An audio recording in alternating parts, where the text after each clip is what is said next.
لای من هۆکارەکانی سەرەکی ینی هاتوچۆ ئەگەڕێتەوە بۆ هەردوو لای لایەنی حکوومەت و لایەنی خودی شۆفێری ئۆتۆمبیلەکە لەوە لە حاڵەتێکی وا هەیە مەسەلەن شۆفێرەکان خۆیان دەبی خۆیان هوشیار بکەنەوە زیاتر یەکەم شت ڕوو لە ژیانی خۆیان بکەن چکە ژیان بە ئاسانی نییە بە ئاسانی یعنی ناتوێت ئەو ژیانە هاتۆ ژیانە حیسەبێ شتێک بکەی بۆ ناتوێت تۆ خۆت تووشی ڕووداوێکی هاتوچۆ بکەی یانەوەیە تووشی حادیسەیەکی خوانە خواستە گەورە ببی حادیسەیەکی خوانە خواستە گەورە ببیت و تووشی یعنی بڵێن ئازارێکی جەستەیی ببیتن و هەتای هەڵنەستیەوە سەر پێ بۆیە خۆت دەبێ خۆت وشیار بکەیتەوە ینی هێواش بڕۆیت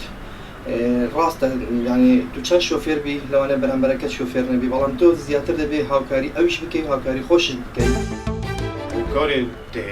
ڕێنماین هاتن و چوونێ دەبێتن بەشەریە بە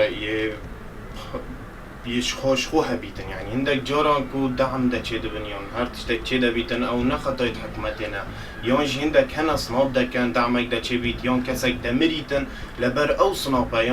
یان جی هندک هن